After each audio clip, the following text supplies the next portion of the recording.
자, 계속 보시죠. 그러니까 592쪽입니다. 그러니까 592쪽에 02번, 그러니까 주택조합이 있는데 그 주택조합에서 주택을 공급하고, 그러니까 그래서 그 집을 일반 사람들이 사고 하는 경우는 극히 드뭅니다. 그러니까 특히 뭐 서울 같은 곳은 더더욱도 그렇고요. 그런데 아무튼 집 없는 서민들이 뜻을 모아 집을 마련하는 걸 도와주겠다라고 하는 이제 그런 그러니까 지원의 의미가 있으니까 시험에는 꾸준히 한 문제 정도씩은 나오고 있어요. 그런데 그 세부적인 내용까지는 갈 수는 없고, 그러니까 우선 큰 틀도 쉽진 않죠. 그러니까 그걸 보시자고요. 그러니까 먼저 그러니까 프린트물 보시죠. 그러니까 프린트물에 그러니까 38쪽이요.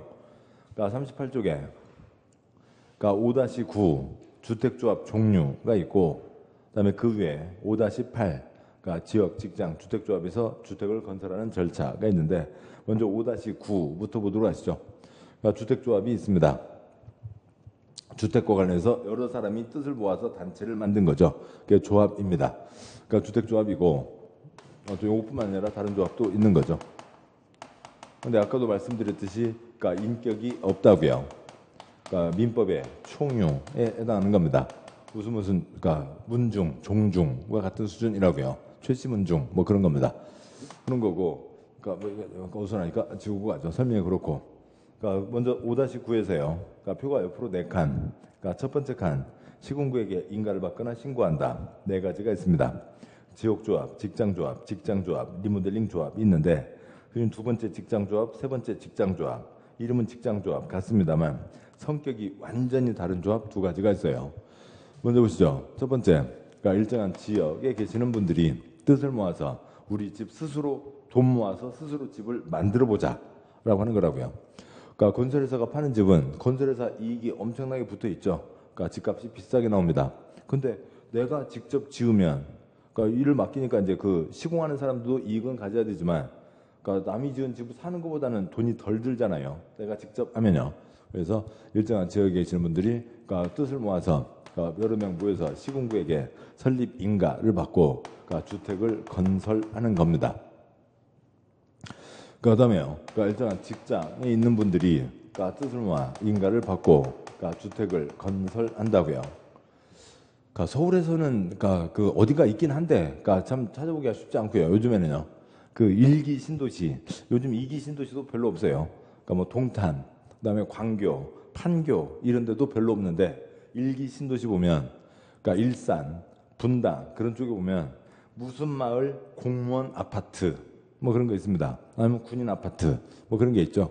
그래서 공무원, 그러니까 그 국가나 지방에 근무하는 분들이, 그 직장에 있는 분들이 서로 뜻을 모아서 그러니까 주택을 건설한 겁니다. 또 그게 아닌 다른 직장조합이 있는데, 그러니까 이 직장조합은 인가받는 게 아니라고요. 인가받는 게 아니라 신고를 하는 겁니다. 그러니까 신고하고 여기는 주택을 건설하는 게 아니라고요. 그러니까 주택을 건설하지 않고, 즉 집을 마련하면 좋겠다 뜻은 모을 수 있지만, 여기는 스스로 돈을 모아서 집을 짓는 거잖아요. 근데 여기는 뜻은 모을 수 있으나 돈은 모을 수가 없다고요. 더 어려운 분들이요. 그러면 남이 지은 싸고 탄탄한 집, 저 주택 구분 중에 단독주택, 공동주택, 국민주택, 민영주택 중에서 싸고 탄탄한 집, 남이 지은 그러니까 국민주택을 공급받는 겁니다. 국민주택이니까 일반 다른 집보다는 조금 싸게 나온다고요. 그 집을 받을 수 있는 혜택을 주겠다라고 하는 거죠.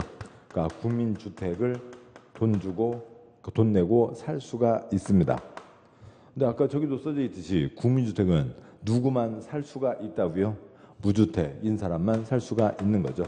그러니까 무주택 인분에게만 혜택을 준다라고 하는 거죠. 이게 있고, 그다음에 리모델링 조합이 있습니다. 그러니까 리모델링 하기 위해서 조합을 만든다라고 하는 거죠. 아까 닐리리아, 릴리 3이 있었습니다. 3분의 2 이상 동의를 받아서 설립 인가를 받는 거죠. 그리고 리모델링 조합은 있던 집을 손대는 거지 새로 건설하는 게 아니라고요. 그러니까 리모델링은 건설이 아니다. 그러니까 요것 갖고 시험 문제 엄청 많이 나오고요. 당연하죠. 리모델링이요. 그러니까 뭐 사람하고 사람에다가 건축 용어를 대는 건 좀 안 좋습니다만, 아무튼 그러니까 그 뭐 이렇게 얼굴 조금 손댄다고요. 성형외과에 가서 리모델링은 할 수 있지만 성형외과에 가서 아이를 낳아오는 건 아니라고요. 새로 집을 짓는 게 아닌 겁니다. 있던 집을 대수선하고 10년, 그러니까 15년 지나면 있던 집을 증축하는 거죠. 그래서 조합이 4가지가 있는데 아무튼 4가지 중에서 2가지는 집 없는 서민들이 뜻을 모아 돈을 모아 주택을 건설하겠다. 그걸 도와주겠다는 게 이 제도의 기본 취지 시작이고, 근데 여기는 그러니까 뭐 아무튼 그러니까 무주택인데, 그러니까 대한민국 경제 발전 위해서 공장 사무실에서 땀 흘려 일하시는 분들이죠. 그분들에게 그러니까 싼 집을 먼저 살 수 있는 기회를 주겠다. 국민주택은 누구만 받을 수가 있고요. 무주택인 사람만 받을 수가 있고, 그 조합은 무슨 조합이라고요? 직장조합이고, 그 조합 4가지 중에 인가 3가지, 이 조합은 뭐 한다고요? 신고하는 거죠. 신고를 하는 겁니다. 그래서 그러니까 요 앞글자 4개를 떼서 얘기하면, 그러니까 국민주택은 무주택자만 받을 수가 있고, 그 직장조합은 뭐 한다고요? 신고한다고요. 국무직신, 국무직신, 국무직신, 국무직신, 국무직신이 됩니다. 분식집에서요, 김말이나 아니면 조그만 만두, 그러니까 뭐에다 찍어 먹어요?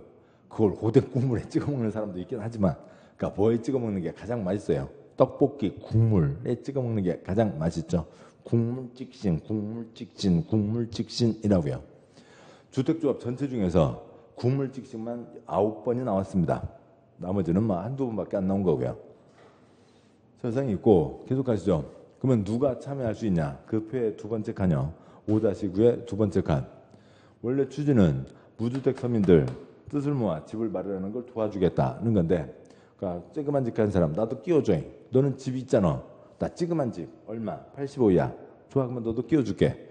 그러니까 무주택이거나 아니면 85제곱미터 이하 한 채를 소유한 세대주이고, 그러니까 막판에 그러니까 뭐 이제 주택조합이 뭔가 진행을 하는데 막판에 투기꾼 들어와서 그거 하면 돈 돼? 하고 막 투기꾼 들어와서 설치는 걸 막기 위해서 해당 지역에 6월 이상 거주한 사람만 참여할 수 있습니다.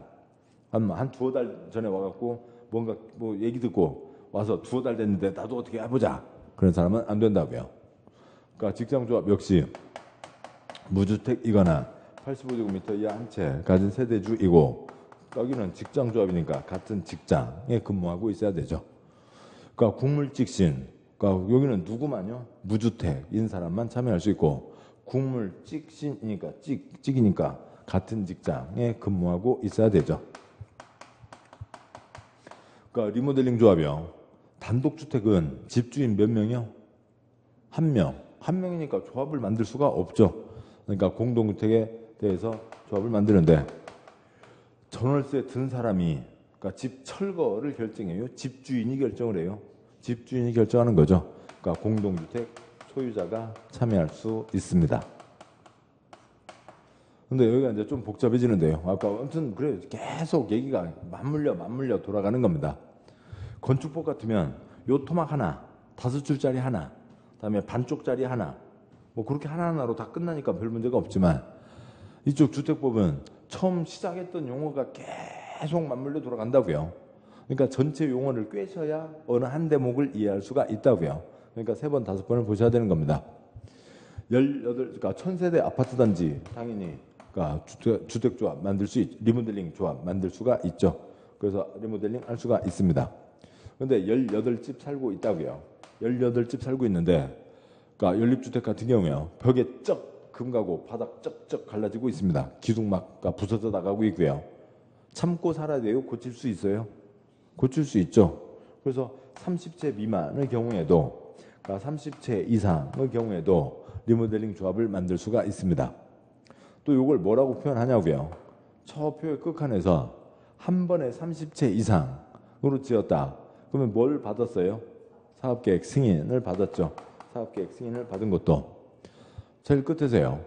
그러니까 30채 이상이 아니라 30채 미만이다. 그러면 주택법 적용받지 않은 거죠. 뭘 받았어요? 30채 미만은 건축 허가를 받은 거죠. 건축 허가를 받은 것도 알 수 있다라고 하는 거죠. 이렇게가 되어 있습니다. 그다음에 표의 3번째 칸이요. 조합을 만들려면 그러니까 20명 이상은 돼야 된다. 그러니까 여기도 20명 이상은 돼야 된다. 여기는 뭐 숫자 큰 의미 없고요. 그다음에 여기는 18집 또 조합을 만들 수가 있죠. 그러니까 18집에서 100% 동의가 나와도 20명 이상이 될 수가 없죠. 리모델링에는 20명 이상을 적용하지 않습니다.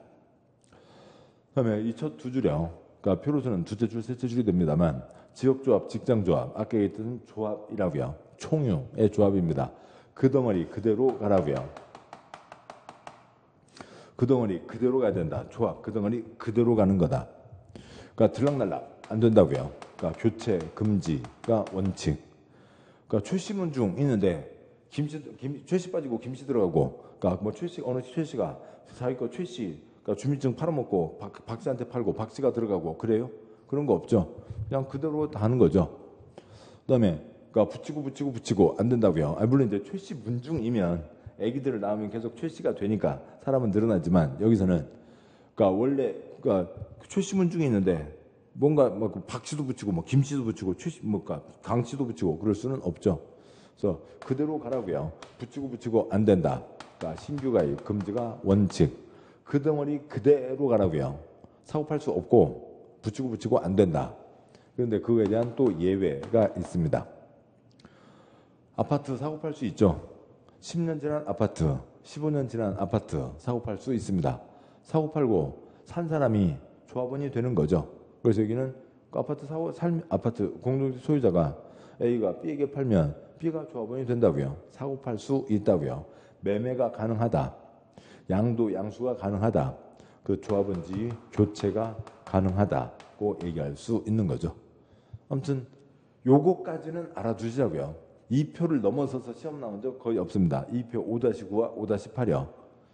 그냥 지금 말씀드린 거를 한 20번 들어보세요.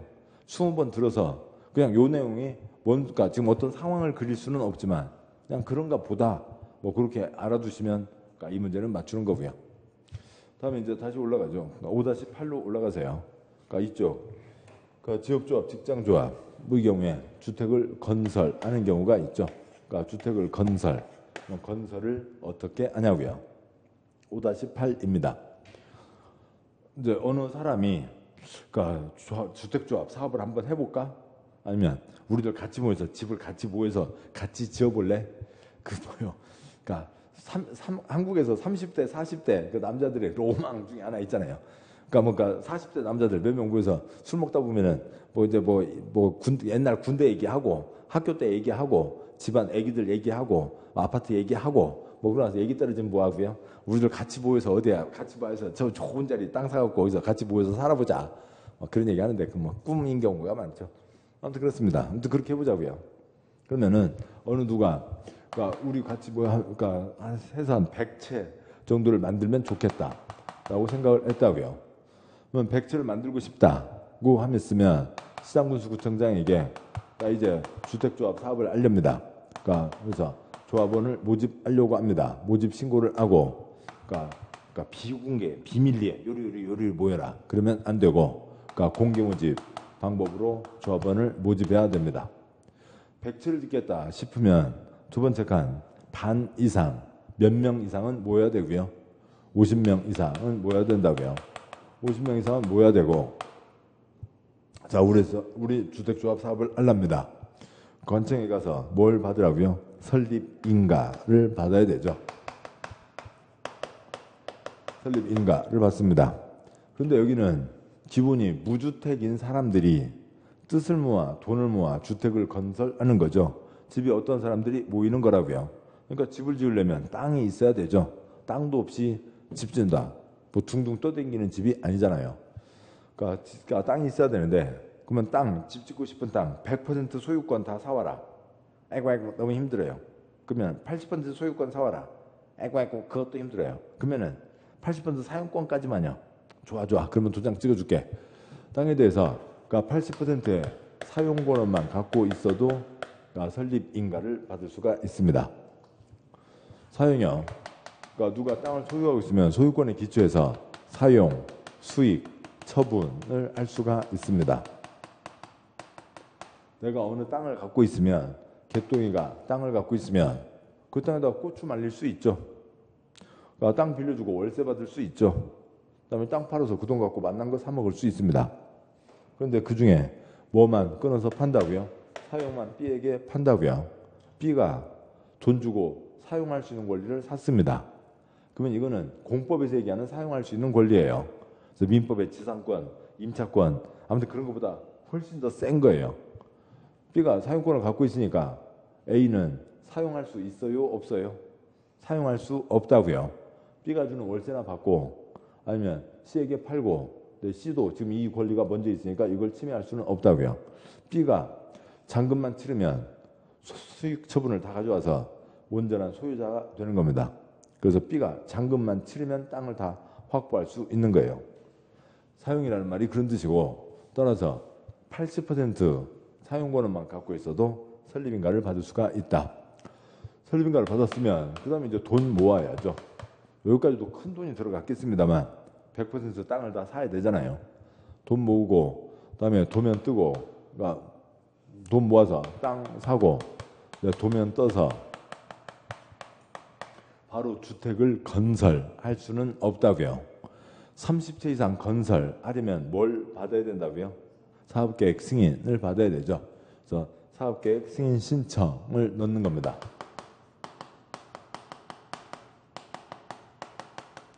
그러니까 사업계획 승인 신청을 넣고 그러면 관청에서 이것저것 판단해서 그러니까 사업계획 승인을 내줄 수도 있고 안 내줄 수도 있죠. 그래서 아무튼 뭘 받아야 사업계획 승인을 받아야 목표란 100채 건설에 들어갈 수가 있죠. 100채를 지었습니다. 몇 명이 모여서요? 50명이 모여서 50명이 돈 모아서 땅 사서 100채를 지었습니다. 그러니까 자기 거 먼저 가져가고 50채는 조합원이 가져가고 나머지 50채를 뭐 하고요? 그러니까 일반 분양하는 거죠. 근데 일반 분양이 그러니까 비싸게 잘 다 팔리면 조합원들이 이 돈을 다 나누어 가지게 되니까 부담이 줄어들 거고요. 근데 잘 안 팔리면 에고 이제 고생을 하고 뭐 그렇게 되는 거죠. 주택을 건설할 때 다음과 같이 간다라고 하는 거고 뭐 이 서울에는 많지 않습니다만 그러니까 경기도에도 많고요. 경기도에 어디 길 가다 보면은 그러니까 이렇게 프레카드 붙이는 정해진 광고 칸이 있잖아요. 그러니까 프레카드 붙이는 게 있는데 가끔 이제 그런데 아니고 막 인도 주말 같은데 인도 같은 데다가 막 이렇게 횡단보도 막 그런 주변에 막 붙이고 그런 경우도 있습니다. 고속도로에다가 막 붙이고 막 그런 경우들이 있어요. 왜냐하면 그 단속하는 분들이 금요일 밤에는 퇴근하시고 토요일 일요일 근무를 안 하시잖아요. 그러니까 금요일 밤에 와서 걸어놓고 그러니까 토요일 일요일 사람들 보게 하고 그다음에 월요일 와서 그 사람들은 이제 그러니까 공무원들 와서 단속하면서 그 이제 떼가게 되니까 그러면 이제 그 전에 가서 떼가 지네들이 와서 다시 가져가기도 하고 에이 뭐 프랜카드가 얼마나 걸리냐 돈이 얼마나 드냐 알아서 떼가든지 말든지 하고 관청에서 그 전화번호 보고 과태료 때리죠. 과태료 때리면 그럼 과태료 낼게. 과태료 해봤자 뭐 얼마야? 한 30만 원 내면 그러니까 그 전화 받아서 그러니까 전화 10건 그러니까 100통을 뭐 10통을 받아서 한 채만 팔았어도 뭐 몇백만 원 이익이 됐으니까 그러니까 뭐 과태료 30만 원 내는 거야. 끈값도 아닌 거죠.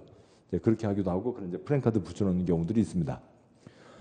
그렇고 그런데 이제 그래서 뭐 3천만 원이면 실입주 뭐 아무튼 뭐 얼마면 뭐 아파트를 소유할 수 있다 등등이 나오는데 그러면 꼭 그런 뭔가를 할 때는 나중에 이제 문제되는 사람들이 많은데 관청에 전화를 해봤어야죠. 관청에 전화를 해서 지금 그게 무슨 사업인지 왜 집이 싸게 나오는지 그게 주택조합이다 그러면은 최소한 물어보기라도 해서 지금 어디쯤에 와 있는지 가장 큰 게 뭐예요?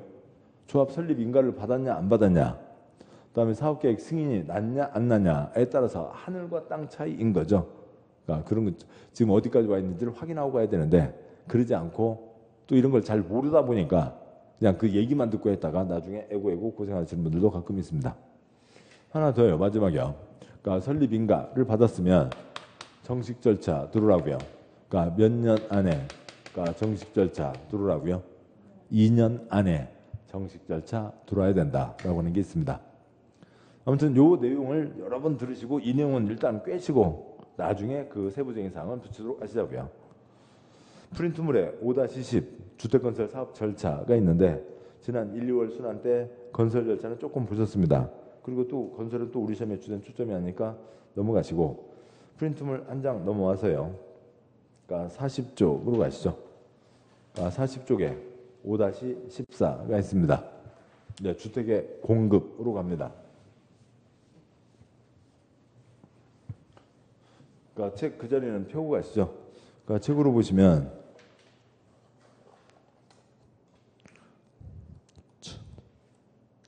그러니까 공급이 책으로는 629쪽입니다. 그러니까 프린트물로 지금 프린트물에 40쪽에 5-14이죠.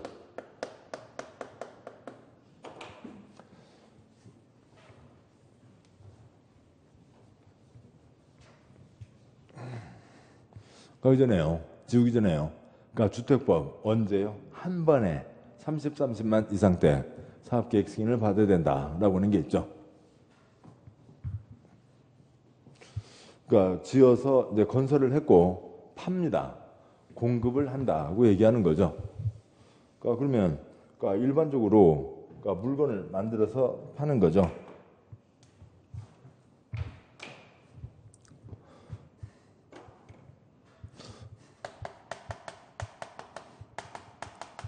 그러니까 이 공기청정기요. 물건을 만들어 놓고 파는 거죠.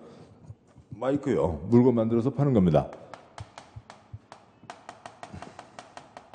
당연하죠. 뭐 이제 여러 가지 요건이 있겠지만 일반적으로 봤을 때, 그러니까 그러면 그러니까 그 시장에 여러 가지 이제 경쟁 상품들이 나와 있고 사람들이 봤을 때 뭐 이거 뭐 꼭 요건 아닙니다만 가격이 마땅하냐, 그러니까 기능이 그러니까 제대로 되어 있냐, 그다음에 디자인이 이쁘냐 미우냐 이런 것들을 따져서 좋은 거면 사고 안 좋은 거면 안 사고 그런 거죠.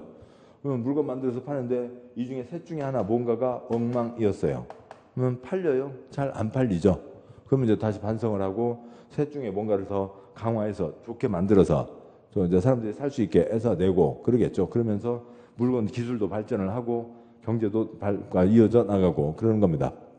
뭐 가격이요. 뭐 전화기로 보면 뭐 작년 겨울에 그러니까 애플 아이폰 뭐 X10 아무튼 10인가 나왔습니다. 근데 전화기 하나가 얼마요? 200만 원이요. 많이 팔렸어요? 그러니까 많이 안 팔렸다고요. 자기들 예상치의 5분의 1밖에 안 팔렸습니다. 가격을 너무 비싸게 냈다고요. 그러니까 다음에요. 기능이요. 엊그저께 삼성 갤럭시 폴드 이렇게 접었다 폈다 하는 거. 뭐 거기가 뭐 부러지고 뭐 어떻게 되고 막 그래서 그러니까 파는 걸 철회했죠. 냈다가 그 부러지는 걸 누가 사겠냐고요. 기능을 안 갖추고 있으니까 파는 걸 좀 이따 나중에 팔겠다. 뭐 그런 거죠. 옛날에 배터리 때문에 한번 문제가 됐었고 디자인 엉망이면 잘 안 사겠죠. 아무튼 그런데 이렇게 해서 물건을 만들어서 파는 게 기본이죠. 집도 역시 마찬가지죠. 집도 만들어서 파는 게 기본입니다. 만들어 놓고 그 다음에 파는 거죠. 그러니까 선 건설 한다고요. 선 건설 해서 파는 게 원칙입니다. 그래야 사람들이 그러니까 좋은 거면 사고 안 좋은 거면 안 사고 그러겠죠. 조그만 연립 다세대요. 우리가 이제 흔히 집장사 아저씨 말로 빌라라고 하는 경우요. 빌라 돈부터 받아요. 다 만들어 놓고 팔아요. 만들어 놓고 파는 거죠. 그게 원칙입니다. 그런데 우리나라에서만 그것도 집에 대해서만 만들지 않고 돈부터 받는다고요. 그게 있는 거죠. 그러니까 봉이 김선달은 대동강 물이라도 팔아먹었죠. 지 것도 아닌데. 그렇지만 우리나라에서만 예외로 그러니까 돈부터 땡긴다고요. 그러니까 삽도 꽂기도 전에 엄밀하게는 삽을 꽂음과 동시에 착공과 동시에 돈을 땡긴다고요. 집은 짓지도 않고요. 그러니까 결국 삽을 꽂음과 동시에 삽도 꽂기도 전에 돈부터 받는 거죠. 제 맘대로 하면 안 된다고요. 그러니까 관청의 승인을 받아야 됩니다. 돈부터 받는다는 것을 얘는 선건설 후 공급인데 후 분양인데 얘는 뭐라고요? 선 분양 짓지도 않았는데 100일동 삽도 꽂지도 않았는데 100일동 307호를 파는 거죠. 선 분양입니다. 선 분양을 제 맘대로 할 수는 없죠. 그러니까 승인을 받아야 된다고요. 관청의 승인을 받아야 됩니다. 그러니까 당연히 누구만 하냐면 민간만 하는 거예요. 그래서 돈부터 땡긴다 승인, 선분양 승인 받아야 된다라고 하는 거고, 그러면 이 제도가 자랑스러우면 선분양 승인 그렇게 해서 가면 된다고요. 근데 선분양 때문에 이러저러한 문제가 엄청 많잖아요. 막 엉망진창인 집들이 이루 말할 수가 없습니다. 그러니까 보자고요. 내가 아파트 갔어요. 아파트 가서 아파트를 사려고 합니다. 그러니까 다 지어진 아파트가 있다고 치자고요. 그러면은 당장 그것부터 하겠죠. 요즘 그 문제 갖고 심각하니까. 그 뭐요? 그러니까 307호 갔다고요. 그래서 이제 열쇠 좀 받아서 그러니까 그 만들어진 집 있으면요. 그러니까 내가 307호 사고 싶으면 그러니까 친구나 아니면 뭐 그러니까 배우자나 해서요. 407호 올라가 봐. 자, 그래서 전화기 통하면서 407호 올라왔어. 그러니까 걸어 다녀 봐봐. 발꿈치를 들고 그러면 드는 건 잘 모르니까 쿵쿵 조금 뛰어봐봐. 뭐 쿵쿵 거린다고요. 그러면 그 집 사겠어요? 안 사는 거죠. 또 이제 그런 뭐 층간소음 문제라든지 뭐 그러니까 벽이 틀어져 있고 뭐 등등등 엉망진창인 집이 이루 말할 수가 없죠. 그래서 선분양 때문에 집이 엉망진창 나오는 게 워낙 많습니다. 그러니까 그런데 그러면 제도가 자랑스러우면 떳떳하게 얘기하겠지만 뭔가 지네들도 부끄러운 거죠. 그래서 이것을 뭐라고 바꿔서 얘기하는 거냐면 그러니까 입주자 모집 공고 승인이라고 얘기를 해요.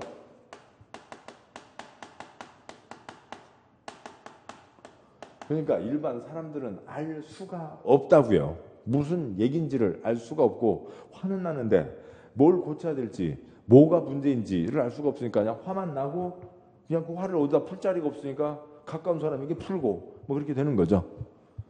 그러니까 특히 집 문제에 대해서요. 입주자가 아까 말씀드린 소유자라고요. 소유자가 될 사람을 모집한다. 자동차 대리점, 자동차 살 사람을 모집하는 거잖아요. 그러니까 그거하고 똑같은 얘기로 가버려서 이게 무슨 얘기인지를 알 수가 없게 돼 있습니다. 아무튼 선분양 승인을 뭐라고 표현하고 있다고요? 입주자 모집 공고 승인, 입주자 모집 승인이라고 얘기하고 있습니다. 이 내용을 알아두셔야 주택법의 이 공급 쪽을 이해할 수가 있는 거죠. 누구한테 승인을 받냐면 그러니까 시장구수 구청장에게 승인을 받아요. 시장구수 구청장이 승인을 할 때에는 해당 단지의 가격을 정해주는 거죠. 그래서 집장사에 신청을 한다고요. 그러니까 여기 개나리 아파트는 그러니까 뭐 30평은 예를 들면 3억에 40평은 4억에 팔고 싶다. 좋다 그러면 3억, 4억에 팔아라. 그리고 그 돈을 먼저 땡길 수 있게 해주겠다는 거죠. 가격도 정하지 않고 집값부터 돈 땡겨라. 30평짜리가 얼마인지도 모르는데 돈을 막 땡겨라. 그럴 수는 없잖아요. 해당 단지의 가격을 확정해주고 그다음에 선분양 돈부터 당길 수 있게 승인해주는 게 입주자 모집 승인입니다. 그러면은 어느 민간 A가 집을 전체를 짓고 팔고 싶다고요. 팔고 싶으면 입주자 모집 공고 승인 신청을 내는 거죠. 그래서 입주자 모집 공고 승인을 받으면 그다음에 입주자 모집 공고 즉 광고를 내는 거죠. 뭐 신문 광고를 낼 수도 있고 뭐 텔레비전 라디오 광고를 낼 수도 있고 뭐 길거리에 뭐 여름 더운 날 그러니까 물티슈를 나눠줄 수도 있고 그런 거죠. 그러니까 길거리에 있다가 물티슈 받았습니다. 그러니까 치아 그냥 이빨 그러면 그렇게도 나쁜 얘기인가요? 이빨 그러면 치과 의사들은 막 펄쩍펄쩍 뛰어요. 그러니까 그런 말 쓰면 안 된다고. 그냥 이빨을 그러니까 우리가 생각할 때는 이빨이나 이나 뭐 큰 차이가 없는 것 같은데 그 사람들은 막 아니라고 그러는 거죠. 아무튼 뭐 그러니까 이나 치아가 그려져 있으면 뭐고요? 임플란트 광고고. 그러니까 물티슈나 부채에 집 그려져 있으면 입주자 모집 공고인 거죠. 전체를 팔겠다고 했습니다. 그러면 그 집 사고 싶은 사람이 집값을 그러니까 네 덩어리로 나누어 내는 거죠. 첫 번째 내는 돈이 뭐고요? 그러니까 청약금입니다. 그러니까 청약금 내고 그다음에 이제 뭐 지금 빵명 한 명도 신청하지 않은 경우들 많이 있어요. 신문에 한 두세 달마다 한 번씩 나옵니다. 뭔가 택 없이 내놓은 거죠. 자리가 안 좋거나 모양이 엉망이거나 가격이 택도 없거나 그래서 빵명. 그러면 전체를 만약에 성건설인데 집을 전체를 다 만들어 놓고 팔려고 하는데 한 명도 신청하지 않으면 이 집장사는 큰일 나는 거죠. 그러니까 가격을 낮추든지 어떻게 할 겁니다. 근데 여기는 빵명이 신청했다고요. 아무도 신청하지 않았다고요. 그러면 이 집장사의 큰일 났어요. 큰일 났죠. 물티슈 2박스 나갔죠.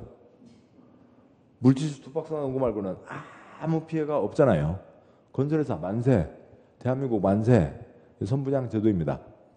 만약에 청약금 낸 사람이 2,000명, 그러면 경쟁률 2대 1이 되는 거죠.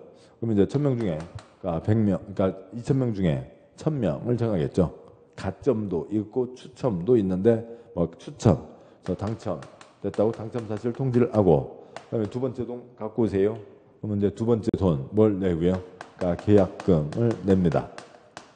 그러니까 이쪽 과정은 우리나라에서 이제 기본으로 다 이 선분양으로 가고 있으니까, 그러니까 새집 한번 이렇게 진행해 보신 분들은, 그러니까 새집을 이렇게 받아보신 분들은 좀 이해가 나시겠죠. 그 다음에 세 번, 네 번, 그러니까 중도금을 나누어 냅니다. 마지막 중도금, 도배공사까지 다 끝났습니다. 공사 끝났음에 대한 검사, 뭘 받고요? 사용 검사를 받고, 그 다음에 보존 등기를 하게 되는 거죠. 그러니까 이제 집이 처음 탄생을 한 겁니다.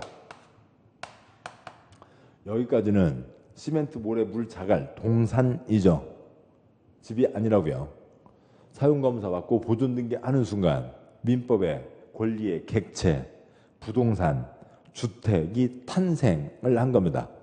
탄생을 하는데 지금 누구 돈 같고요? 그러니까 B1, B2 이 당첨된 사람들, 입주 예정자, 이 사람들 돈을 갖고 집을 짓는 거죠. 근데 주택법 힘으로 누가 집주인 행세를 하게 되고요. A가 집주인 행세를 해서 누구 이름으로 보존 등기를 하고요. A 이름으로 보존 등기를 합니다. 그리고 마지막 돈 갖고 오세요. 마지막 돈 뭘 내고요? 잔금을 내는 거죠. 그러니까 잔금을 내게 되면 현재 이 A와 B 계약에서 B 할 바 다 했죠. 집값 다 됐습니다.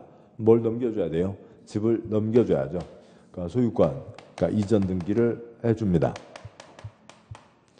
뭐 그래서 그 열쇠 받아 온다고요. 뭐 잔금 치르고 뭐 이렇게 뭐 은행 영수증 아니면 이제 전자적으로 확인해서 열쇠 내주는 거죠. 열쇠 받아서 그러면은 이전 등기 하게 되면 이제 B1, B2가 이제 그 주택이라고 하는 물건에 대한 물권적 지배, 주택의 소유자가 되는 거죠. 그 소유자를 아까 뭐라고 부른다고요? 입주자라고 부릅니다. 그러면 A와 B의 계약은 언제 성립되냐고요? 당연히 계약금 때가 아니죠. 민법의 계약은 뭐와 뭐로요? 청약과 승낙으로 이루어진다고요. 청약의 의사표시, 나 네 집 사고 싶다. 승낙의 의사표시, 당신과 계약하겠습니다. 그래서 당첨 사실 통지받은 때 계약이 성립된 거죠. 이 계약 당사자 지위, 채권 채무 관계를 뭐라고 부르고요? 입주자로 선정된 지위라고 부릅니다. 9글자, 너무 말이 길어서 귀찮기도 하지만 차라리 이런 이상한 글자 만들어내는 것보다는 훨씬 낫다고요. 입주자, 소유자가 되기로 정해져 있다. 뭐만 하면 집값만 제때 내면 소유자가 된다라고 하는 거죠. 흔히 분양권, 입주권을 얘기하는 겁니다. 근데 뭐냐면 이 그림에 대해서 추가를 하면 그러니까 지위와 주택은 시간적으로 이어지는 거죠. 지위를 갖고 있다가 잔금 치르고 이전 등기하는 순간 분양권, 입주권, 지위는 없어지고 뭐의 소유자가 되고요? 주택의 소유자가 되는 거죠. 두 번째요. 대한민국 20층 아파트 표준 공사기간 36개월 정해져 있습니다. 집장사가 미리 서둘렀으면은 한 2년 6개월, 집장사가 별로 해놓은 거 없으면은 3년 가까운 시간이 걸린다고요. 다음 세 번째요. 대한민국 자본주의 사회죠. 집 사고 팔 수 있고 지위 사고 팔 수 있습니다. 개똥이네. 어디 당첨돼갖고 석 달 만에 프리미엄 5천만 원 붙여서 팔아먹었디야. 그런 얘기들 자주 있잖아요. 지위, 주택 다 사고 팔 수 있습니다. 뭐 잡자 할 때요. 투기 잡자 할 때 일정 기간 동안 사고 팔지 못하게 하는 거죠. 그래서 뭐 어쩌고 저쩌고 하면 사고 팔 수 없다. 뭐 유례해서요.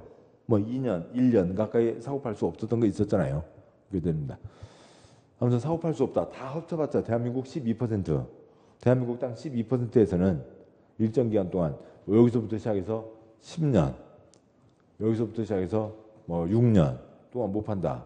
여기서부터 해서 6개월간 못 판다. 이런 것들이 됐는데 그걸 다 해봤자 대한민국 땅 12%, 대한민국 땅 88%에서는 당첨만 되면 바로 분양사무실 나오면서 프리미엄 얹어서 팔 수가 있어요. 이제 이렇게 진행하는 게 선분양 절차라고요.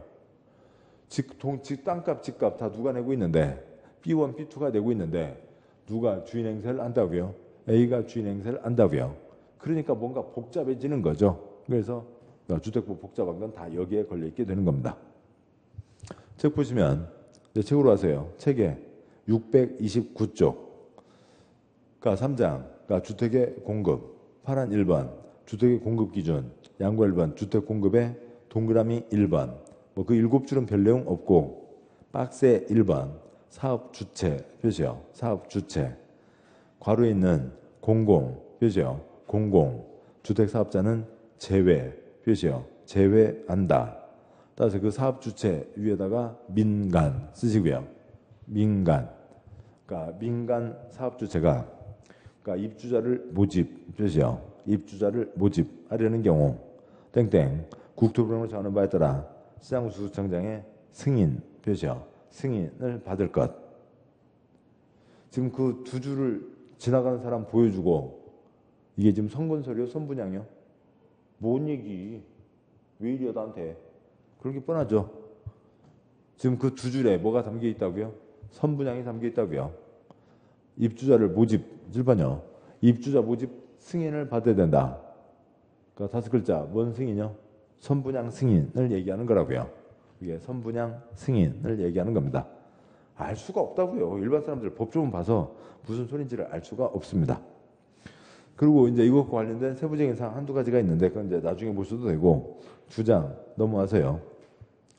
그러니까 632쪽에 그러니까 굵은 2번 책 632쪽이요. 그러니까 굵은 2번 주택의 분양가격 제한이 있고요. 그러니까 양과 1번 그러니까 분양가 상한제 적용 주택이 있는데 또 여기도 역시 또 한 장 뒤를 보셔야 되네요. 한 장 넘어와서요. 634 634쪽에 양괄호 2번 그러니까 분양가 상한제 적용 지역까지요. 그 10글자 따로 표시하시고요. 분양가 상한제 적용 지역이라고 하는 게 있습니다. 그러니까 동그라미 1번 국토부 장관 표시요. 국토부 장관은 그러니까 주택가격 상승률 표시요. 주택가격 상승률이 물가 상승률보다 현재 높은 지역으로서 그 지역의 주택가격, 주택거래 등 지역 주택시장 여건을 고려했을 때 주택가격이 급등 표시요. 주택가격이 급등하거나 급등할 우려가 있는 지역 중 대통령으로 정하는 기준을 충족하는 지역을 그러니까 전문가위원회 심의를 거쳐 분양가 상한제 적용 지역 표시요. 분양가 상한제 적용 지역으로 지정할 수 있다. 우선 뭐 특별히 어려운 말 아니고요. 그냥 말 그대로입니다. 그러니까 분양가 상한제를 적용하겠다라고 하는 거라고요. 그러니까 붕어빵 값이요. 그러니까 빵 장사 자기 마음대로요? 아니면 국가에서 정해줘요? 빵 장사 자기 마음대로죠. 그러니까 뭐 그렇다고요. 근데 집값이요. 집 장사 집 마음대로 정하는 겁니다. 그런데 특별한 곳에서는 분양가를 놔두니까는 너무 집값이 높아지고 그 다음에 돈이 다 그리로 몰리고 또 주변도 괜히 쓸데없이 막 집값 뛰게 되고 안 되겠다. 그래서 그러니까 대한민국 땅 중에서 어느 지역 정해서 여기에는 뭐를 적용하겠다고요? 이 지역에는 뭐를 적용하겠다고요? 분양가 상한제를 적용하겠다고요. 그래서 분양가 상한선 최고 가격을 정하고 이 선을 넘지 마 하는 거죠. 그게 분양가 상한제 적용 지역입니다. 다시 한 장 앞으로 와서요. 632쪽에 그러니까 네모 2번, 아니 파란 2번 주택의 분양가격 제한 양괄호 1번은 6글자 분양가 상한제만 표시하시고요. 분양가 상한제 동그라미 1번 사업주체가 일반에게 공급하는 공동주택 중 다음 표시요. 다음 어느 하나에 해당하는 지역 표시요. 지역에서 공급하는 주택의 경우에는 이주에서 정하는 기준에 따라 산정되는 분양가격 이하로 표시요. 분양가격 이하로 공급해야 한다. 박스 1번 공공택지 표시요. 공공택지 2번 세 줄이나 있는데 공택지 외택지에서 주택가격 상승 우려가 있어 국토부 장관이 주거기본법 규정에 따른 전문가위원회 심의를 거쳐 지정하는 지역이 그 작은 2번이 좀 전에 보셨던 10글자 분양가 상한제 적용 지역입니다. 작은 2번에다가 셋째 줄 끝에요. 분양가 상한제 적용 지역 쓰시고요. 그래서 처음에는 이거 갖고 아주 어려워해요. 그러니까 왜냐하면 소리가 안 나왔으니까. 내 혀에서 소리가 나오면 별게 아니에요. 그러니까 분양가 상한제, 분양가 상한제 적용 주택, 분양가 상한제 적용 지역, 뭔 차이냐고 그렇게 얘기하는데 7번 보시자고요. 지금 이 얘기를 하는 거죠. 그러니까 1번, 그러니까 공공택지와, 그러니까 2번, 그러니까 분양가 상한제 적용 지역에는 뭐가 적용된다고요? 그러니까 분양가 상한제가 적용된다고요. 그러면 1번 공공택지 끝에다가 아까 공공택지 썼죠. 수용, 짝대기, 10가지 신도시,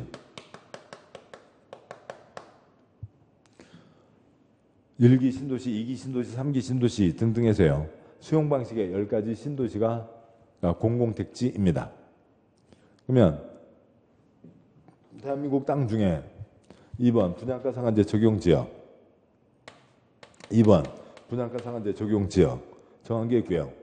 또 1번 어디 공공택지, 1번 어디 공공택지 정해졌습니다. 그러면 여기 1번과 2번 공공택지와 분양가 상한제 적용 지역은 집장사가 집값 지 맘대로요 일정 선을 넘을 수가 없다고요. 일정 선을 넘을 수가 없다고요. 그러니까 붕어빵 장사가 붕어빵 지 맘대로 하는 건데 그래서 이제 붕어빵 갖고는 안 되니까 잉어빵, 잉어 중에서도 금잉어빵, 그다음에 무슨 대잉어빵 이렇게 해서 갈수록 값이 높아지고 있는데 집값을 여기서는 이 두 군데에서는 집값을 집장사가 지 맘대로 할 수 없고 관청에서 정한 일정선, 상한선을 넘어서지 말라고요. 그래서요. 지금 이제 두 가지를 구분하시자고요. 분양가 상한제가 있다. 집장사가 지 맘대로 집값을 정할 수가 없다. 그게 우리나라 땅 두 군데 어디와 어디에 적용이 된다고요? 공공택지와 분양가 상한제 적용 지역. 여기는 당연히 뭐 하자는 지역이니까요. 분양가 상한제를 적용하자는 지역이니까 당연히 분양가 상한제가 적용되는 거라고요. 그러니까 여기까지를 보시고 다시 가서요. 책 632쪽에 셋째 줄에 파란 2번 주택의 분양가격 제한 등 양괄호 1번 동그라미 1번 셋째 줄 이하로 공급해야 된다. 이에 따라 공급되는 주택을 분양가 상한제 적용 주택 그죠? 분양가 상한제 적용 주택이라 한다. 그러니까 얘는 적용 지역에 걸리는 게 아니라 그러니까 이쪽에 걸리는 거죠. 분양가 상한제가 적용되는 집. 대한민국 땅바닥 중에서 다음에 해당하는 지역. 공공택지에서 파는 집. 분양가 상한제 적용 지역에서 파는 집. 요 두 덩어리에는 분양가 상한제가 적용된다. 그 이 지역에는 그리고 거기에서 파는 집은 분양가 상한제가 적용되는 주택이다.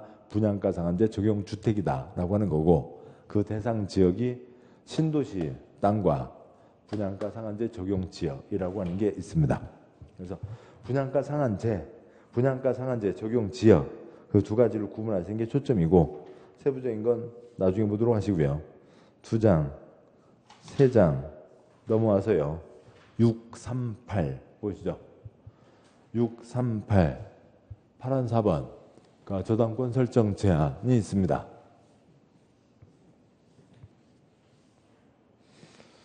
출범 보시죠. 이제 이 선분양 그림과 관련돼 있어요. 보시자고요. 이게 너무 그림을 너무 넙죽이로 그려놔서 카메라 한 화면으로 잡힐지 잘 모르겠습니다만 아무튼 중간중간 설명했던 걸 염두에 두시고요. 자 보시죠. 누구 돈 갖고 집을 지었어요? B1, B2 돈 갖고 집 지었죠. 땅값도 다 포함돼서 집값 내는 집값에 땅값도 다 포함되는 거죠. 그러면 A가 집 지어서 이전 등기할 때 지저분하게요? 깔끔하게요? 깔끔하게 넘겨줘야죠. 이 땅과 이 집을 A는 그러니까 B에게 그러니까 깔끔하게 깨끗하게 넘겨줘야 됩니다. 당연한 얘기죠. 내가 새 집 받았는데 등기부가 지저분하면 안 되잖아요. 등기부 딱 몇 줄이요? 2줄이요. 칠판이요. 집이 처음 탄생했습니다. 집이 동산, 시멘트, 모래, 물, 자갈, 쇠파이프에서 주택, 부동산이 탄생한 게 뭐고요? 보존등기. 그다음에 내가 잔금, B원이 잔금을 치렀으니까 무슨 등기요? 이전등기. 등기 위에 딱 2줄만 써 있어야 되는 거죠. 그런데 누가 집주인 행세를 한다고요? A가 집주인 행세를 한다고요. 근데 그러니까 이 규정이 없을 때 어쩌고 저쩌고 하냐면 A하고 C하고 작당을 해서요. 그러니까 여기에다가 C 이름으로 뭐를 막 걸어 놓는다고요. 뭐를 걸어 놓고 그렇게 하고요. 그러니까 그렇게 해서 C가 들어와서 이거 내가 뭐 어떻게 해놓은 거야? 뭐 이거 내가 뭐 가져갈 때 권리도 있어. 뭐 그런다고요. 그럼 B는 고생해서 돈 내서 집 받았는데 C의 선순위 뭔 등기가 턱 붙어 있으면 그러니까 고생했는데 집 생짜로 날리게 되잖아요. 그래서 A, C, 특히 C, 그러니까 A와 C 작당하고요. B에게 그러니까 나쁜 짓 하지 마라라고 하는 거죠. B의 깨끗한 재산권을 침해할 수 있는 나쁜 짓 하지 마라. 근데 나쁜 짓 하지 마라. 그러면 나쁜 짓들 안 해요? 아니잖아요. 그러니까 그래도 나쁜 짓 하는 사람들 있으니까 나쁜 짓 해봤자 그 인정해줘요? 안 해줘요?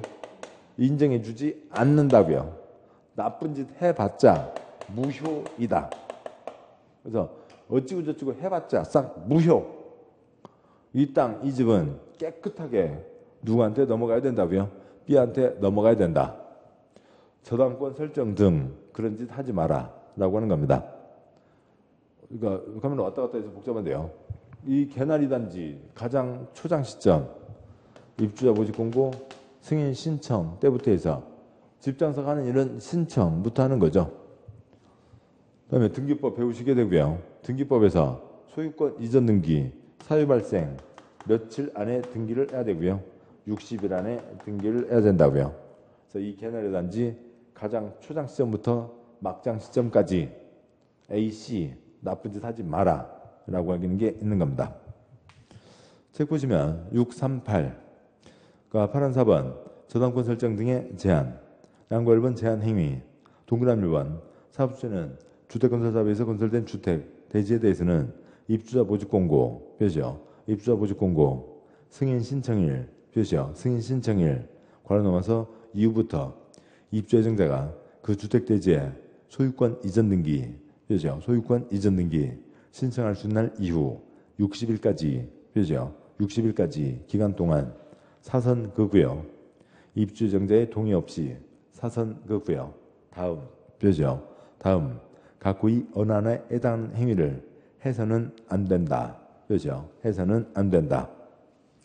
첫째 줄, 둘째 줄, 이 개나리 단지 가장 초장 시점 입주자 모집 공고 승인 신청일 이후부터 그다음에 셋째 줄 소유권 이전 등기 신청할 수 있는 날 이후 60일까지 기간 동안 넷째 줄 입주 예정자 동의 없이 그러니까 동의가 있으면 할 수도 있다는 거죠. 뭐냐면 그러니까 이분들 중도금 대출 받는 거 있잖아요.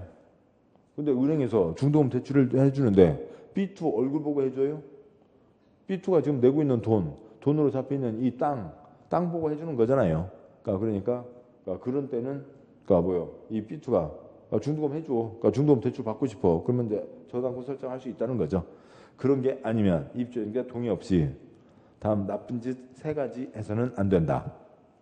다음 쪽 와서요. 639 제일 위에 박스에 1번 해당 주택대지에 저당권 또는 가등기 담보권 등 담보물권 표시죠. 담보물권 설정하는 행위 2번 해당 주택대지에 전세권, 지상권 표시죠. 지상권 또는 등기된 임차권 설정하는 행위 3번 해당 주택대지를 매매증여 방법으로 처분 표시죠. 처분하는 행위를 해서는 안 된다. 7번 보시죠. 만약에 C 이름으로 담보물권 저당권 설정해 놓으면 C가 A가 돈 안 갚았네? 나 경매 집어넣는다? 경매 집어넣어서 집 홀랑 가져가 버리면 B는 고생했는데 그러니까 생짜로 집을 날리게 되잖아요. 2번 지상권 설정해 놓으면 C가 이 땅이 만약에 지상권자라고 돼 있으면 B는 C 땅을 밟을 수가 없잖아요. 그러면 300km까지 날라다닐 수가 없잖아요. 말이 안 되는 거고. 세 번째는 나쁜, 지금 누구 돈 갖고 집을 짓고 있어요. B1, B2 돈 갖고 집을 짓고 그래서 깨끗하게 넘겨줘야 하는데 깨끗하게 넘겨줘야 된다. 지저분한 짓 하지 마라. 근데 그것뿐만 아니라 아예 이 집을 팔아먹고 도망가는 A도 있었다고요. 그런 말도 안 되는 나쁜 짓 하지 마라가 있는 거죠. 근데 나쁜 짓 하지 마라 해놔도 나쁜 짓 하는 사람들이 많으니까 부기등기를 통해서 이런 짓을 아예 원천적으로 봉쇄를 하는 거죠. 양과 1번 부기등기. 그러니까 동그라미 1번 저당권 설정 등의 제한을 할 때 사업 주체는 꺽쇠 열고요. 해당 주택 또는 대지가 입주 예정자의 동의 없이는 양도하거나 재물권 설정하거나 압류, 가압류, 가처분 등의 목적물이 될 수 없는 재산임 꺽쇠 닫고요. 그 문구를 소유권 등기에 부기등기 표시요. 부기등기 해야 한다라고 되어 있습니다. 7번 보시죠. 이 처음 보존 등기를 할 때 거기에 아예 부기등기를 해놓는다고요. 그래서 앱이 이거는 깨끗하게 누구한테 넘어가야 될 집이라고요? B한테 넘어가야 될 집이지 다른 사람이 이것저것 장난할 수가 없는 거다라고 그냥 써놨다고요. 부기등기가 되어 있습니다. 그러니까 뭐 다른 장난 해봐도 소용이 없는 거죠. 뭐 동그라미 2번, 그러니까 동그라미 2번요. 부기등기는 사선 그고요. 주택건설 대지, 그렇죠? 대지에 대해서는 입주자 보직공고, 그렇죠? 입주자 보직공고, 승인신청, 그렇죠? 승인신청과 동시에 하여야 하고 사선 그고요. 건설된 주택, 그렇죠? 주택에 대해서는 소유권 보존 등기 필요해요. 소유권 보존 등기와 동시에 해야 된다. 7번 보시죠. 이 땅, 이 집은 B에게 깨끗하게 넘어가야 됩니다. 근데 잠깐만 빈틈이 있어도 별별 사기꾼들 별별 장난들을 다 하잖아요. 그러니까 늦지막히 그러니까 원천 봉쇄 방어막을 치는 거예요. 초장 시점부터 방어막을 쳐야 돼요. 초장 시점부터예요. 땅은 45억 년 전부터 있었죠. 1910년 토지조사령도 있었고 이 개나리 단지에서 가장 초장 시점이 언제예요? 요때이죠. 그래서 요때 부기등기를 붙여놓는다고요. B, 이 땅은 B에게 깨끗하게 넘어갈 땅이다. 딴 장난 못한다. 집 있어요? 없어요?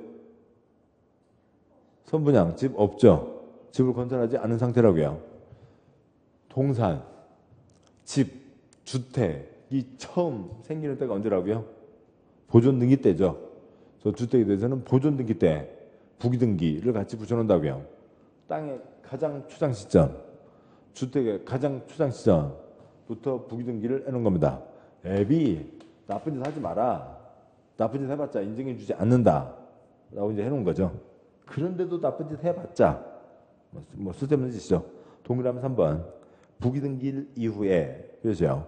부기등기 이후에 해당 대지주택 양수하거나 재물권 설정받은 경우 또는 압류, 가압류, 가처분 등의 목적으로 한 경우에는 그 효력을 무효로 한다. 그렇죠. 무효로 한다. 라고 하는 거죠. 자, 여기까지가 있고 시간은 됐습니다만 하나만 더 보고 마무리하죠. 그러니까 책 한 장, 두 장, 세 장. 그러니까 이 내용은 좀 뒤에 있어요. 그러니까 648 오시고요. 648 8항 9번 공급질서 교란금지라고 되어 있습니다. 먼저 다음은 쓰지 마세요. 아무 얘기가 없어요.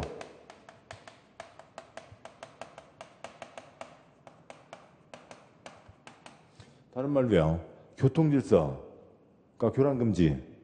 그러니까 녹색 불 때 가야 되고 빨간 불 때 서야 되는데 빨간 불 때 막 가고 있어요. 그래서 차가 엉켜갖고 난리가 아닙니다. 교통질서 지켜요? 안 지켜요? 지켜야 되죠. 공급질서, 그러니까 법에 정해진 거 교란시키지 말라고요. 법 지켜라 라고 하는 얘기예요. 그래서 여기는 아이고야. 공급질서 교란 금지라고 하는 8글자에는 아무 얘기도 없어요. 그냥 법 지켜라 라고 하는 겁니다. 그럼 뭘 지키냐고요? 네, 그 다음 요거는 쓰시죠. 주민증 사고 팔 수 있어요? 없어요? 주민등록증 간첩이에요? 무장공비예요? 주민등록증 사고 팔 수 없죠? 다 아시는 겁니다. 공인중개사 자격증 사고 팔 수 있어요? 없어요? 사고 팔 수 없죠? 요 네 줄은 쓰시자고요. 통장 사고 팔 수 있어요? 없어요? 없죠? 텔레비전 뉴스에 가끔 나오는 게 그 서울역 앞에 노숙자분들에서 조폭애들이 또 대포 통장 만들고 그런 얘기 있잖아요. 나쁘니까 법 위반입니다. 그러면 대한민국에 사고 팔 수 없는 건 주민증, 자격증, 통장 세 가지만 사고 팔 수 없다. OX. 이거 말고 다른 것도 사고 팔 수 없는 것들이 있을 거잖아요. 의사 면허증 사고 팔 수 없다고요. 책은 사고 팔 수 있죠. 중고책도 사고 팔 수 있고. 그 다음에 또 뭐요? 무슨 요즘 버닝썬 그런 마약, 무기 사고 팔 수 없죠. 근데 그런 것뿐만 아니라 또 뭐도 사고 팔 수 없냐면 무, 이, 사, 조 5가지도 사고 팔 수 없대요. 무, 이, 사, 조 5가지도 사고 팔 수 없습니다. 옛날 아무튼 무시성 있다고 치자고요. 무시성 가진 회사 이사가 있는데 칭찬해주면 잘하는데 조금만 헷갈리게 하면 실적이 쭉 떨어진다고요. 무이사 저조 하면 안 되니까 교란시키지 마라. 무이사 저조 사고 팔 수 없다라고 하는 겁니다. 이거는 그 사람에게만 내준 거죠. 그 사람에게만 내준 거니까 그 사람만 쓸 수 있지 그걸 다른 사람에게 팔 수 없다고요. 무이사 저조도 같은 겁니다. 648쪽에 파란 9번 공급질서 교란 금지 양거 1번 금지 행위에 둘, 넷, 여섯, 여덟, 9줄 다 소용없고요. 그 중에 죄송합니다. 넷째 줄에 괄호가 있죠. 매매증이나 그 밖에 권리변동 수반하는 모든 행위를 포함하되 상속 저당 표시요. 상속 저당의 경우는 제외 표시요. 제외한다. 상속과 저당은 이건 나쁜 일이 아니라고요. 투기가 아니라고요. 왜 그러냐면 상속은 애고애고 슬픈 일이고 부모님 돌아가서 상속되는 거고 저당은 은행에서 돈 빌려준 거 원금하고 이자 받아가면 끝인 겁니다. 그래서 그건 대상이 아니고 박스에 1번 주택조합 설립 규정에 따라 주택을 공급할 수 있는 지위 그 1번 끝에다가 괄호 열고 조합원 괄호 닫고 쓰시고요. 거기 이제 다 써져 있지 않아서 복잡한데 아무튼 얘는 지금은 이제 설명이 끝났으니까 또 다른 것도 있습니다만 그건 나중이고 박스에 1번 끝에 조합원 쓰시고 아까 주택조합이 있었죠. 그리고 그 중에 조에다가 동그라미 하시고요. 2번 입주자 저축증서 저에다가 동그라미 하시고요. 3번 주택사원 사채 의 사에다가 동그라미 하시고요. 4번에 그 밖에 라고 돼 있는데 거기다 길지만 2가지를 써야 돼요. 그것까지 시험에 나오고 있으니까요. 하나는 무허가 건물 확인서 다음 쪽 문제 있긴 한데요. 그래도 쓰시자고요. 무허가 건물 확인서 쓰시고 무에다가 동그라미. 또 2번째는 이주 대책 점점점 이건 다 안 써도 되고요. 거기에 이에다가 동그라미 하시고요. 그래서 조합원 지위, 입주자 저축증서, 주택사원 사채, 무허가 건물 확인서, 이주대책, 대상자 확인서 옆에 안 써져 있군요. 아무튼 뭐 그런 게 있습니다. 죄송합니다. 그냥 그러니까 길게 다 쓰죠. 말을 하려니까 계속 말을 드려야 되니까요. 이주대책 대상자 확인서.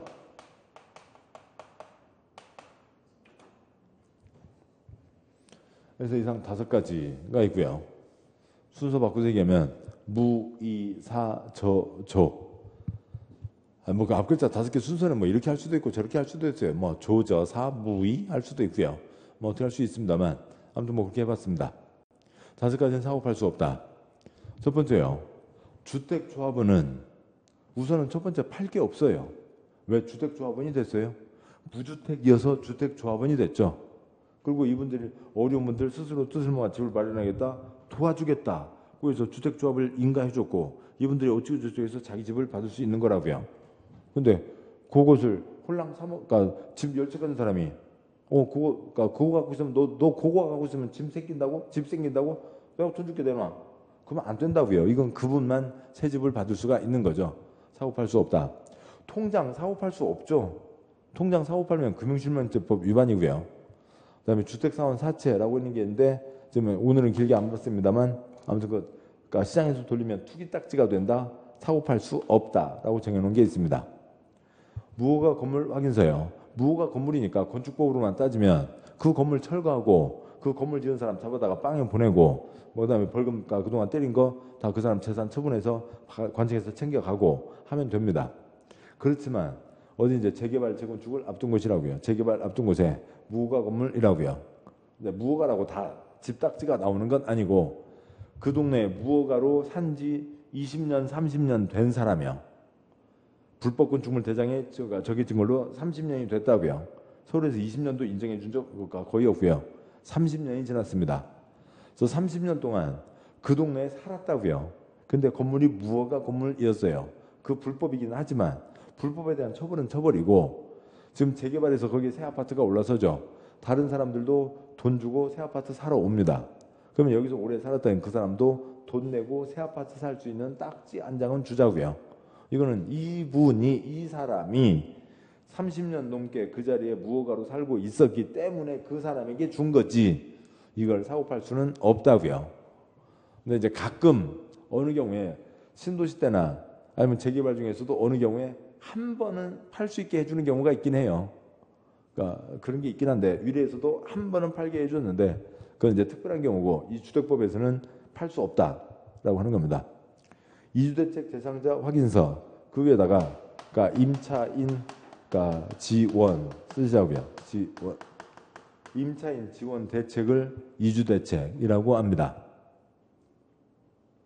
이런 무슨 사업에서 가장 약자가 임차인이죠. 허름한 동네입니다. 허름한 동네에 임차인으로 살고 있다고요. 그러면 그러니까 집 같은 경우는 보증금만 받으면 끝인 거죠. 그러면 보증금 예를 들면 뭐 200만 원에 월세 15만 원에 살고 있었는데 200만 원 주고 끝. 그럼 그 동네에 어떻게 살아요? 살 수가 없잖아요. 그래서 집을 살 수 있는 딱지. 가게 같으면 권리금, 인테리어 비용 한 푼도 보장받지 못하고 그러니까 보증금만 받아 나오는데 어려운 거죠. 여기 이제 주택이고요. 그래서 그 자리에 그 동네에 오래 살고 있었기 때문에 그 사람에게 주는 겁니다. 그래서 이건 팔 수 없다고요. 그래서 무이사 저조 5가지는 사고 팔 수 없다. 그 사람만 이걸 받은 그 사람만 그 집에 들어갈 수 있는 거지. 이걸 시장에서 돌리면 투기 딱지로 악용되고 시장이 어수선해진다. 사고 팔 수 없다라고 하는 겁니다. 자, 여기까지를 보셨고 다음 쪽 650쪽의 4장 리모델링은 다음 순환 때는 이제 앞에 이러저러한 설명들을 좀 더 줄이고 핵심적인 것만 투두둑 짚고 안 본 거 다시 번갈아 가면서 보고 그래야 되겠죠. 그래서 이걸로 주택법 마무리하고요. 그러니까 3, 4월 순환 마무리하고 다음 주부터는 이제 새로 처음 앞부터 새로 시작하도록 하겠습니다. 자, 고생 많으셨고 오늘 여기까지 하겠습니다. 수고하셨습니다.